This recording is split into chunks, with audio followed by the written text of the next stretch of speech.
everyone. So I am back with another video, and in this video I am going to deal all about Mendel's law of inheritance. Okay, so as in earlier classes, like in class 10th, you all have studied about Mendel.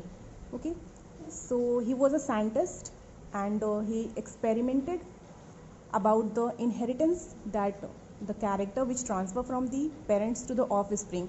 What was the reason behind that? So on that basis the Mendel worked on pea plant. Okay, so for his experiment he selected pea plant, that is also called as Pisum sativum as a scientific name.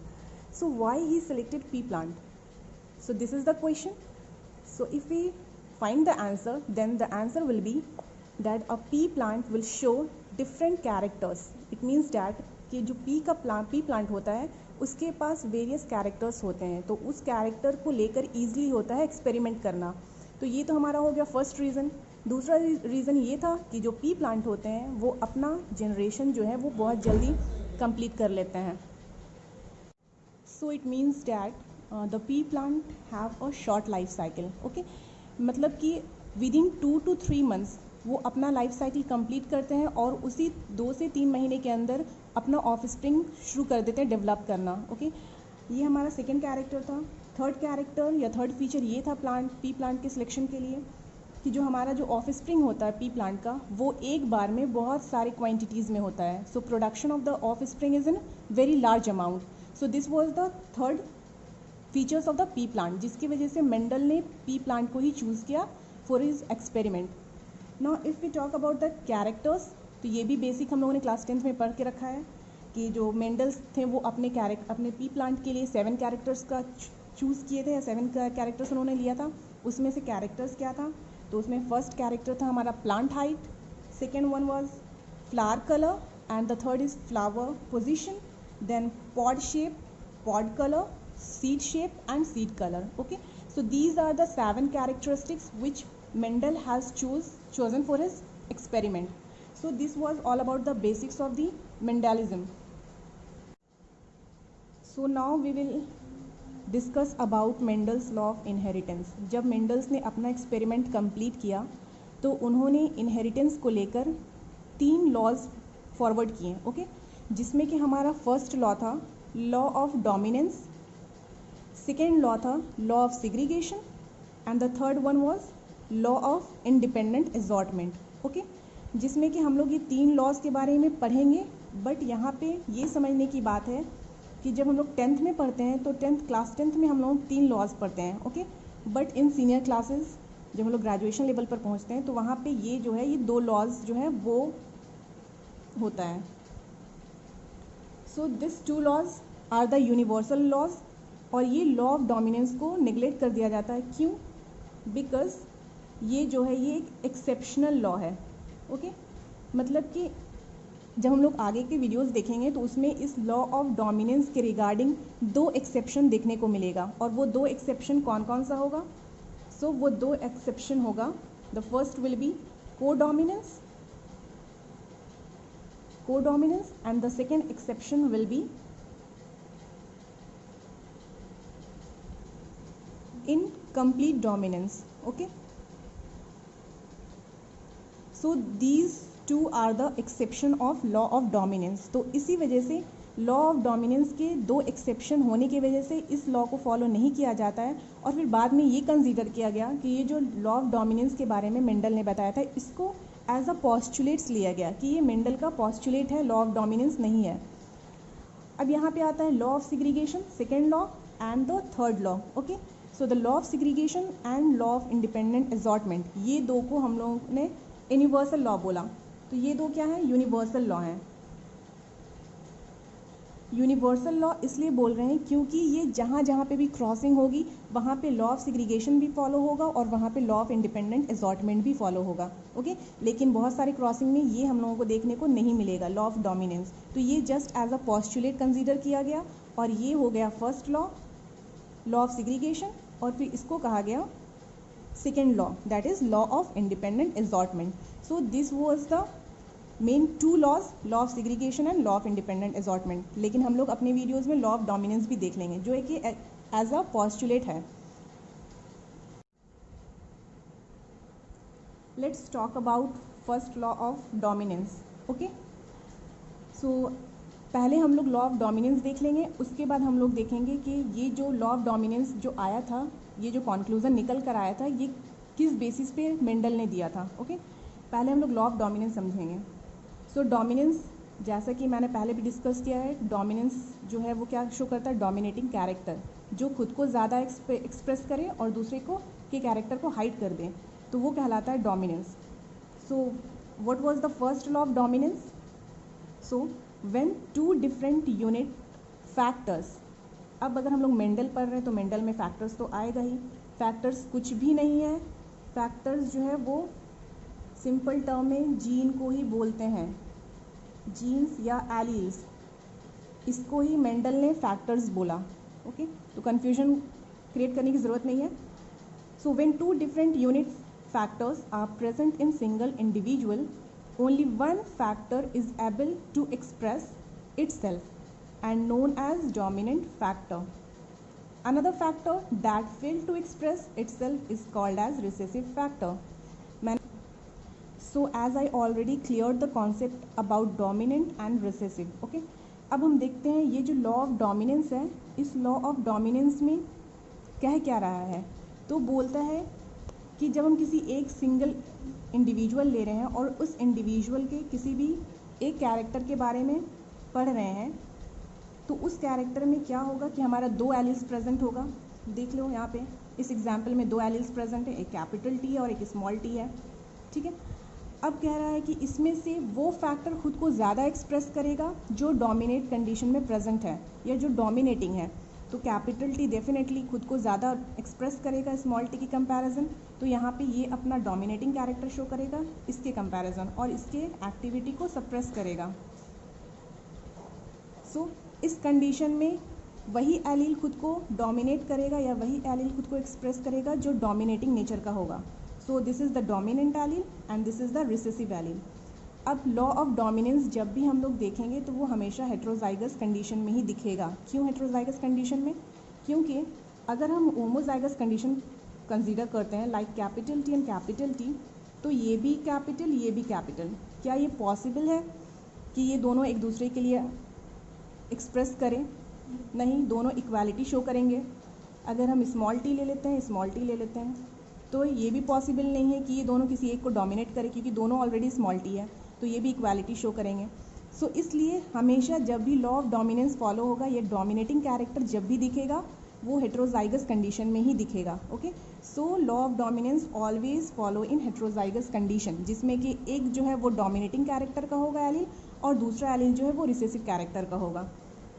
अब बात करते हैं कि जो postulate, जो dominance जो postulate दिया गया था मेंडल लॉ के थ्रू, वो किस बेसिस पे था. तो जब भी हम लॉ ऑफ डोमिनेंस को लगाएंगे कहीं पे भी इस पॉस्टुलेट को, वो तभी लगेगा जब F1 जनरेशन का प्रोजेनी होगा. F1 generation is a filial one generation, मतलब कि जब एक मेल पार्टनर और एक फीमेल पार्टनर दोनों आपस में क्रॉस करेंगे, क्रॉस करने के बाद जो पहला ऑफ स्प्रिंग आएगा उस ऑफ स्प्रिंग को हम F1 जनरेशन कहेंगे और वो फिलियल वन ऑफ स्प्रिंग होगा. ओके, सो ये पॉस्टुलेट जो डोमिनेंस पॉस्टुलेट दिया गया था वो F1 जनरेशन के बेसिस पे दिया गया था या उस पर ये बेस्ड था. तो हमारा जो लॉ ऑफ डोमिनेंस या जो पॉस्टुलेट ऑफ डोमिनेंस जो मेंडल ने दिया था वो एक कॉन्क्लूज़न था, लेकिन वो किसका कॉन्क्लूज़न था या उसका जो रिज़ल्ट जो आया था पॉस्टुलेट ऑफ डोमिनेंस वो किसके थ्रू आया था. तो उसका जो एक मेन जो फंडा था जो मेंडल ने क्रॉस का किया था, उस क्रॉस का नाम था मोनोहाइब्रिड क्रॉस. ओके, सो ये एक क्रॉस था जिसके थ्रू मेंडल ने पॉस्टुलेट ऑफ डोमिनेंस दिया था एज अ कॉन्क्लूजन, या फिर हम उसको एज अ रिजल्ट बोल लें. तो हम लोगों ने पहले कॉन्क्लूजन इसलिए देखा क्योंकि समझना ज़रूरी था कि डोमिनेट और रिसेसिव में क्या था. उसके बाद अब हम लोग देखेंगे कि वो जो रीज़न कॉन्क्लूजन या जो रिजल्ट आया था वो मोनोहाइब्रिड क्रॉस के बेसिस पे कैसे आया था. ओके, तो मोनोहाइब्रिड क्रॉस का जो स्टेटमेंट जो मेंडल ने दिया था वो ये था, to study the inheritance of only one character at a time in a cross. मतलब कि अगर हम कोई भी एक क्रॉस करवा रहे हैं दो पेरेंट को लेकर, male partner and female partner, तो हम उस पेरेंट का सिर्फ एक कैरेक्टर लेंगे और उस कैरेक्टर को ही थ्रू हम लोग क्रॉस करेंगे. अब उस एक कैरेक्टर की वजह से, पर्टिकुलर कैरेक्टर की वजह से जो भी ऑफ स्प्रिंग आएगा या जो भी होगा उसको हम मोनोहाइब्रिड क्रॉस कहेंगे। Mono means single, okay, single character, कोई भी एक कैरेक्टर ले लेंगे, चाहे वो आप हाइट ले लो, कलर ले लो, सीड का शेप ले लो, या जो भी ले लो। सो सिंगल कैरेक्टर, इस सिंगल कैरेक्टर के लिए हम लोग मोनो हाइब्रिड का यूज़ कर रहे हैं। और क्रॉसिंग कर रहे हैं, ऑफ स्प्रिंग लाना हम लोगों को, जनरेशन देखना है, तो उसके लिए क्रॉस यूज़ कर रहे हैं वर्ड। ओके, सो मेंडल ने अपने एक्सपेरिमेंट में जो सिलेक्शन किया था जिस कैरेक्टर का, मोनो हाइब्रिड क्रॉस को एक्सप्लेन करने के लिए, वो जो कैरेक्टर था वो था हाइट ऑफ अ प्लांट। ठीक है, so Mendel selected height of a plant for his experiment. अपने मोनोहाइब्रिड क्रॉस के लिए जो एक सिंगल कैरेक्टर उन्होंने लिया था वो लिया था height of a plant. Okay, जिसमें उन्होंने एक प्लांट लिया था pure tall, pure in the sense कि जो दो एलिल होगा वो बिल्कुल प्योर कंडीशन में होंगे, मतलब दोनों सेम होंगे। और इम्प्योर कंडीशन मतलब कि दोनों एलिल जो है वो डिफरेंट होंगे या डिसिमिलर होंगे। तो उन्होंने क्रॉसिंग करवाया था, जो एक पार्टनर था, मेल पार्टनर लेते हैं वो टॉल ले लिया उन्होंने, प्योर टॉल, और एक जो फीमेल पार्टनर थे वो ड्वार्फ ले लिया उन्होंने, मतलब कि ये भी प्योर कंडीशन में था। जो एलिल्स रिप्रेजेंट करेगा ड्वार्फ को वो भी प्योर कंडीशन में ही होगा। सपोज अगर हम लोग क्रॉसिंग करते हैं मोनोहाइब्रिड क्रॉस को लेकर के, तो अगर हम लोग बात कर रहे हैं कि मेंडल ने एक मेल पार्टनर और एक female partner, suppose male partner का इन्होंने जो कैरेक्टर लिया था अपने एक्सपेरिमेंट में वो लिया था हाइट। ओके, सो हाइट में उन्होंने लिया प्योर टॉल, ये हो गया प्योर टॉल, और उन्होंने दूसरा जो फीमेल पार्टनर लिया उसमें उन्होंने लिया प्योर ड्वार्फ, प्योर ड्वार्फ। अब बात आती है कि हम लोग क्रॉसिंग करेंगे कैसे। तो डेफिनेटली क्रॉसिंग करने के लिए गेमेट का बनना बहुत ज़रूरी है। गेमेट क्या होता है, जब भी कोई भी क्रॉस होता है मेल और फीमेल के बीच में, तो half of the chromosomes male की तरफ से आएगा और half of the chromosomes female की तरफ से आएगा, तो उस चीज़ को हम लोग गेमेट कहते हैं। तो अगर गेमेट बनाने का तरीका क्या है, अगर जहाँ पे भी दो सेम एलील दिख जाए तो उस कंडीशन में जो गेमेट बनेगा वो एक लेंगे हम लोग। ठीक है, यहाँ पे भी सेम दिख रहा है तो इस कंडीशन में भी हम लोग एक ले लेंगे। तो ये हो गया गेमेट, ये हो गया मेल का गेमेट, और ये हो गया फीमेल का गेमेट। अब गेमेट का फ्यूजन होगा, एक फीमेल गेमेट होना चाहिए, एक मेल गेमेट होना चाहिए फ्यूजन करने के लिए। तो इन दोनों को फ्यूज़ करवाएंगे। जब हमने फ्यूज़ करवाया तो जो हमारा ऑफ स्प्रिंग आया, जो बेबी आएगा, वो आएगा capital T and small T. Okay, so this offspring will be called as F1 generation. मतलब कि ये जो ऑफ स्प्रिंग है ये फिलीलियल 1 जनरेशन कहलाएगा। फिलीलियल 1 जनरेशन इसलिए क्योंकि ये फीमेल पेरेंट और मेल पेरेंट्स के थ्रू F1 जनरेशन, मतलब एक जनरेशन में इन्होंने ये बेबी को जन्म दिया या ये ऑफ स्प्रिंग बना। अब अगर हम बात करते हैं ये ऑफ स्प्रिंग देखने में कैसा होगा, ये तो हो गया जीनोटाइप। अगर हम देखने की बात करें तो कैसा है, so it is heterozygous, heterozygous tall. Okay, heterozygous tall दिखेगा क्योंकि कैपिटल टी और स्मॉल टी है। स्मॉल टी का रिसेसिव कंडीशन में प्रेजेंट है तो इसके कैरेक्टर को छिपा दिया जाएगा इस कैपिटल टी के थ्रू, और ये कैपिटल टी खुद को ज़्यादा एक्सप्रेस करेगा, तो इसलिए ये टॉल होगा। और हेट्रोजाइगस कंडीशन हम लोग क्यों बोल रहे हैं, क्योंकि जो दो एलील है वो अलग अलग है, एक कैपिटल टी के है और एक स्मॉल टी है, एक मेल पार्टनर से आया है और एक फीमेल पेरेंट्स से आया है। Okay, so this will be called as F1 generation. So सारे ऑफ स्प्रिंग जो हमारे F1 जनरेशन में मिलेंगे वो सारा ऑफ स्प्रिंग क्या होगा, ऑल टॉल होंगे। अब बात आती है कि F1 जनरेशन में F1 स्प्रिंग तो हमें मिल गया, लेकिन हम लोगों को चाहिए F2 जनरेशन का। तो अब बात करते हैं F2 जनरेशन कैसे निकालेंगे। तो हम लोग जो है वो F1 जनरेशन वाले ऑफ स्प्रिंग को सेल्फिंग करेंगे। सेल्फिंग मतलब क्या होता है, जैसे कि दो ऑफ स्प्रिंग एक ही जनरेशन से लिया और उसी दोनों के बीच में सेल्फिंग करा दिया, मतलब दोनों के बीच में क्रॉस करवा दिया। तो यहाँ पे सारे यही सेम मिलेगा हम लोगों को, सेम जीनोटाइप। तो हम लोग ले लेते हैं एक, और सेल्फिंग करना है तो सेम लेंगे हम लोग, मतलब दो ऑफ स्प्रिंग एक साथ लेंगे। ये दो ऑफ स्प्रिंग हो गया। अब बनाना है हम लोगों को गेमेट। तो गेमेट बनाने का तरीका जैसे मैंने बताया यहाँ पे कि अगर सेम दिख रहे हैं तो एक ले लेते हैं कैपिटल टी, और यहाँ पे सेम दिख रहे थे तो स्मॉल टी लिया। बट यहाँ पे दो डिफरेंट है हेट्रोजाइगस कंडीशन में, तो यहाँ पे बनेंगे दो gamete, that will be capital T and small T. Similarly यहाँ पे भी बनेंगे दो gamete, capital T and small T. अभी मैं आप लोगों को ट्रिक्स भी बताऊंगी और फॉर्मूला बताऊंगी गेमेट कैसे निकाल सकते हैं। ओके, अब बात आती है क्रॉसिंग करने की, क्योंकि हम लोगों को F2 जनरेशन के लिए ऑफ स्प्रिंग लाना है। तो ये वाला जो है एलील, ये एक बार इससे क्रॉस करेगा और इसी एलील को हम लोग इससे भी क्रॉस करवाएंगे। तो इस वाले एलील को पहले इससे क्रॉस किया, हमें मिला कैपिटल T। अब इसी एलील को इससे क्रॉस करवाएंगे तो हम लोगों को मिलेगा कैपिटल T स्मॉल t। अब इस वाले एलील को क्रॉस कराएंगे इससे एक बार और फिर एक बार इससे, तो इससे हमने लिया, क्रॉस करवाया, कैपिटल T स्मॉल t, फिर इस वाले को इससे करवाया, स्मॉल t। तो ये हमारा आ गया F2 जनरेशन का प्रोजेनी या F2 जनरेशन के ऑफ स्प्रिंग्स। F2 जनरेशन के ऑफ स्प्रिंग्स है ये। अब अगर हम बात करते हैं F2 जनरेशन के जो ऑफ स्प्रिंग्स हैं, यहाँ पे तो सारे ऑफ स्प्रिंग देखने में टॉल इसलिए लग रहे थे क्योंकि इनके पास कैपिटल T प्रेजेंट था। सिमिलरली अगर यहाँ हम बात करते हैं कि यहाँ पे क्या आ रहा है, तो यहाँ पे देखते हैं ये भी कैपिटल T, यहाँ पे हेट्रोजाइगस कंडीशन में, बट यहाँ पे भी कैपिटल T है और यहाँ पे भी कैपिटल T है। इट मीन्स कि ये जो तीन है ये टॉल प्लांट को रिप्रेजेंट करेंगे और एक ऑफ स्प्रिंग, एक प्रोजेनी जो है वो ड्वार्फ प्लांट को रिप्रेजेंट करेगा। ठीक है, मतलब कि तीन जो है वो टॉल आएंगे ऑफ स्प्रिंग और एक जो है वो क्या आएगा, ड्वार्फ आएगा। सो यहाँ पे जो रेशियो बनेगा टॉल प्लांट और ड्वार्फ प्लांट, इन दोनों का जो मोनोहाइब्रिड क्रॉस में रेशियो आएगा वो हमारा आएगा 1, 2 and 3। तीन देखने में टॉल हैं और एक हमारा देखने में ड्वार्फ है। तो ये हमारा फिनोटिपिक रेशियो कहलाएगा। ये क्या कहलाएगा, फिनोटिपिक रेशियो, मतलब देखने में जो रेशियो मिल रहा है वो कैसा मिल रहा है, phenotypic ratio.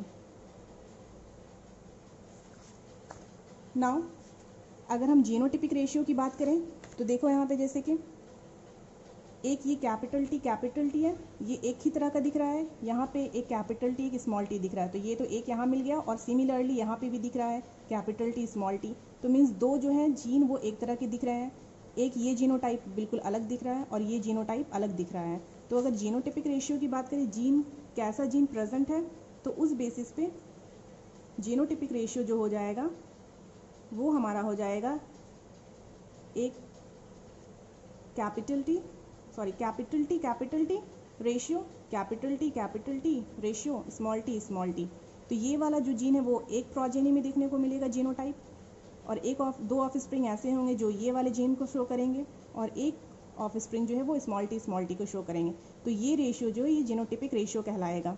Okay, so this is the genotypic ratio 1:2:1 and this is 3:1 is the phenotypic ratio of monohybrid cross. और इसी मोनोहाइब्रिड क्रॉस के थ्रू मेंडल ने लॉ ऑफ डोमिनेंस या पोस्टुलेट ऑफ डोमिनेंस दिया था, जिसमें उन्होंने ये बोला था कि जो F1 जनरेशन के प्रोजेनी होंगे वो हमेशा उसमें एक एलील जो है वो डोमिनेंट होगा दूसरे के कंपैरिजन। देख लो यहाँ पे F1 प्रोजेनी में एक जो है एलील वो डोमिनेट कर रहा है स्मॉल t पे, तो इट मीन्स कि ये लॉ ऑफ डोमिनेंस को फॉलो कर रहा है। सो लॉ ऑफ डोमिनेंस जो कंक्लूजन निकला था वो मोनोहाइब्रिड क्रॉस के थ्रू ही निकला था। ओके, अब हम बनाते हैं पनेट स्क्वायर, जो कि सबसे इंटरेस्टिंग पार्ट है इस टॉपिक का, या मोनोहाइब्रिड क्रॉस, डाईहाइब्रिड क्रॉस, जितने भी क्रॉस हैं सब में सबसे इंटरेस्टिंग पार्ट होता है पनेट स्क्वायर। और इसको समझना बहुत ही ईजी है, लेकिन जितने स्टूडेंट्स हैं इसको बहुत टफ समझते हैं। Now let's play with the play Punnett square. अब हम लोग थोड़ा पनेट स्क्वायर देख लेते हैं कहता क्या है ये, और इतना ये टफ क्यों है स्टूडेंट्स को समझने के लिए। ओके, कुछ भी नहीं है इसमें पनेट स्क्वायर में। मोनोहाइब्रिड क्रॉस के लिए हम लोग देख रहे हैं तो सिर्फ एक कैरेक्टर के लिए देखेंगे। तो अगर हम लोग बात करते हैं पनेट स्क्वायर जब भी हम लोग निकालते हैं तो F2 जनरेशन के कितने प्रोजेनीज आ रहे हैं उसके लिए निकालना है। ठीक है, मतलब कि जो फाइनल प्रोजेनीज मिलेंगे हम लोगों को वो कितने प्रोजेनीज मिलेंगे। तो जैसे कि मोनोहाइब्रिड क्रॉस में हम लोगों को 4 प्रोजेनीज मिले, 4 ऑफ स्प्रिंग या 4 बच्चे मिले। ठीक है, तो उसके बेसिस पे पनेट स्क्वायर अगर हम लोग को बनाना हो तो हम लोगों के लिए इसमें क्या एसेंशियल है, गैमेट। तो हम लोग जब यहाँ पे गैमेट बनाए थे हम लोगों ने, जब हम लोगों ने सेल्फिंग किया था, तो सेल्फिंग करने के टाइम में जो गैमेट बना था, यहाँ पे मैं लिख दे रही हूँ सेल्फिंग। इस सेल्फिंग करने के टाइम पे 4 गैमेट बना था, है ना। एक पेरेंट से 2 गैमेट और एक पेरेंट के 2 गैमेट बने थे। तो इन चारों गैमेट को हम लोगों को बस लिखना है। यहाँ पे एक बॉक्स बना लेते हैं हम लोग।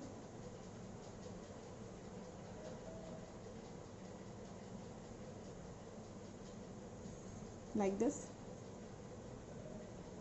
एक साइड में आपको मेल के गैमेट को रिप्रेजेंट करना है और दूसरे साइड में आपको फीमेल के गैमेट को रिप्रेजेंट करना है। तो हम लोगों को मेल के गैमेट में एक कैपिटल टी मिला था और एक स्मॉल टी मिला था, फीमेल के गैमेट में भी एक कैपिटल टी मिला था और एक स्मॉल टी मिला था। ठीक है, अब बात आता है कि रेशियो कैसे निकालेंगे, F2 जनरेशन के प्रोजेनिस के बारे में पता कैसे करेंगे। तो कुछ भी नहीं करना है, बस क्रॉस करिए आप इसको, पहले इससे ले जाइए टी टी, फिर इसको इससे इंट्रैक्ट करवाइए टी टी। सिमिलरली इसको इससे इंट्रैक्ट करवाएंगे कैपिटल टी स्मॉल टी, फिर इसको इससे करेंगे तो हो जाएगा स्मॉल टी स्मॉल टी। तो ये हमारा जो आया 4 प्रोजेनी, ये F2 जनरेशन के प्रोजेनीज निकल गए। So it is so simple. Okay, अब बात आ रहा है जो हम लोगों को प्रोजेनी मिल गया, वो मिल गया कैपिटल टी, देन एक ये वाला मिला जीनोटाइप देखने को और एक जीनोटाइप ऐसा मिल रहा है। अगर हम रेशियो लिख देते हैं जीनोटाइपिक रेशियो, तो ये एक दिखने को मिल रहा है, इस तरीके के जीन 2 दिखने को मिल रहे हैं और इस तरीके के 1 मिल रहे हैं, तो ये हो गया जीनोटाइप रेशियो। सिमिलरली अगर फिनोटाइपिक रेशियो की बात करें, मतलब कि कितने देखने में टॉल हैं और कितने ड्वार्फ हैं, तो टॉल को जीन को रिप्रेजेंट कैपिटल टी भी कर सकता है या स्मॉल टी, कैपिटल टी और स्मॉल टी भी कर सकता है, और ड्वार्फ को रिप्रेजेंट हमेशा स्मॉल टी करेगा। तो ये वाले जीन कहाँ कहाँ पे हैं, एक ये हो गया, एक ये हो गया, एक ये हो गया, मतलब 3 और यहाँ पे एक दिख रहा है ये वाला, ये हो गया 1। सो 3:1 ratio is the phenotypic ratio and this one is genotypic ratio. ये हम जीनो टाइप के बेसिस पे बता रहे हैं, जीन के बेसिस पे, तो ये हो गया genotypic ratio. So this is all about Punnett square. अब अगर ये भी किसी को याद नहीं रह रहा किसी स्टूडेंट को, तो सिंपल एक लॉजिक लगा लो या ट्रिक लगा लो, जो भी बोल लो। उसमें करना क्या है कि कैपिटल टी, ये बस मेरी तरफ से एक ट्रिक है या जो भी बोल लीजिए, टिप्स है, अगर नहीं याद रहता है किसी को तो उसमें क्या है, कैपिटल टी।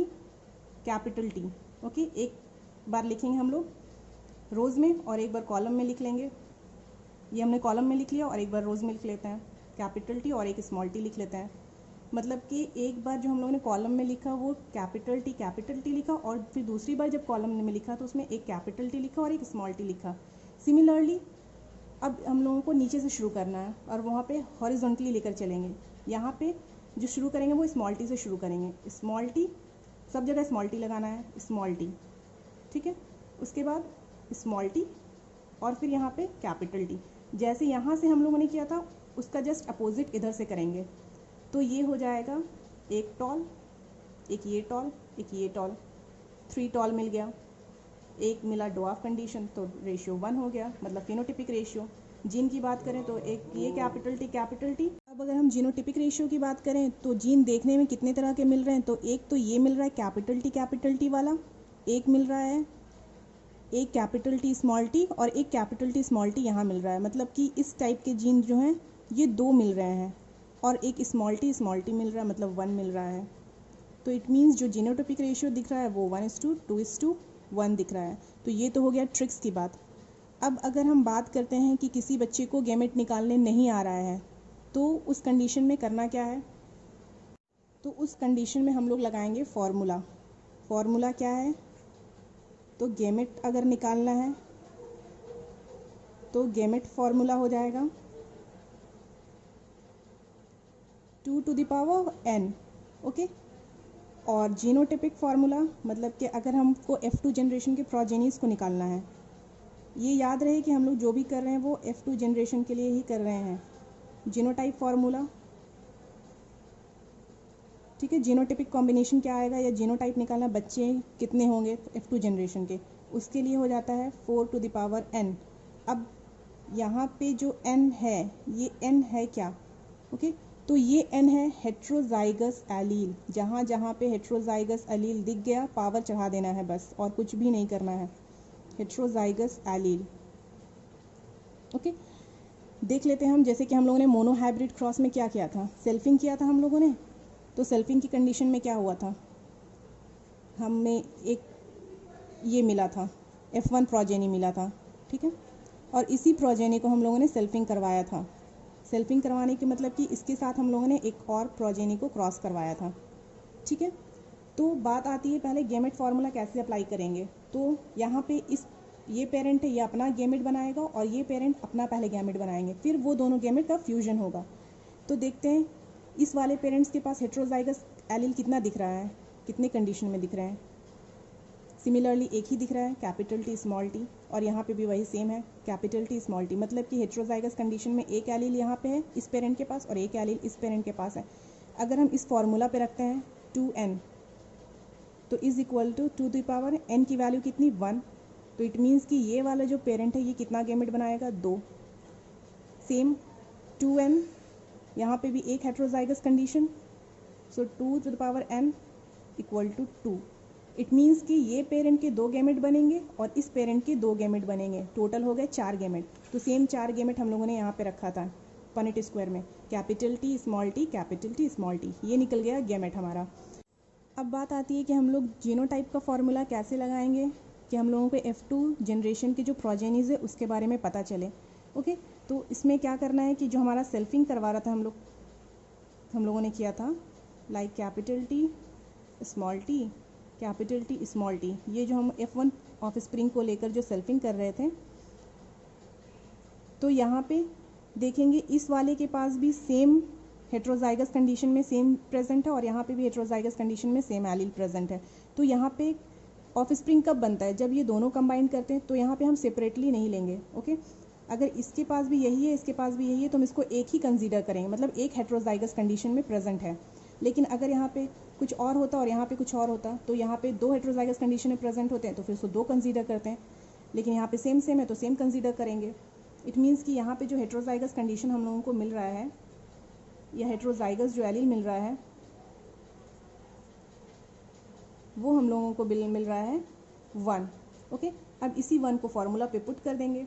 तो जीनोटिपिक फार्मूला या ऑफ स्प्रिंग निकालने का जो फार्मूला है वो है 4n। So 4 to the power n is equal to 4 progenies. मतलब कि जो हम लोगों को प्रोजेनीज मिलेगी F2 जनरेशन में वो कितना मिलेगा, 4 मिलेगा। आप लोग चेक भी कर सकते हैं कि जो हम लोगों ने पनेट स्क्वायर मोनोहाइब्रिड क्रॉस के लिए किया है उसमें हम लोगों को 4 प्रोजेनीज मिली है, लाइक 1, 2, 3 एंड 4। तो ये तो हमारा फार्मूला बेस्ड था, ये हमारा ट्रिक था। और बाकी समझने में जो अगर कुछ भी अगर डिफ़िकल्ट लगे या कहीं पे भी कुछ कन्फ्यूजन आए तो आप मुझसे कमेंट बॉक्स में भी पूछ सकते हैं। So this is all about today's class.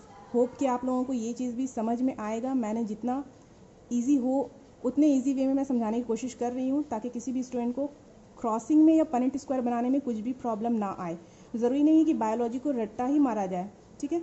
इसमें यह भी होता है कि आप कुछ ट्रिक्स यूज़ कर लो, अपना कुछ निमोनिक्स बना लो, कुछ भी, उसके थ्रू भी आप बायोलॉजी को ईजी आप समझ सकते हो। सो होप कि आप लोगों को क्लास अच्छा लगेगा। And if you like my classes then please hit the like button and subscribe.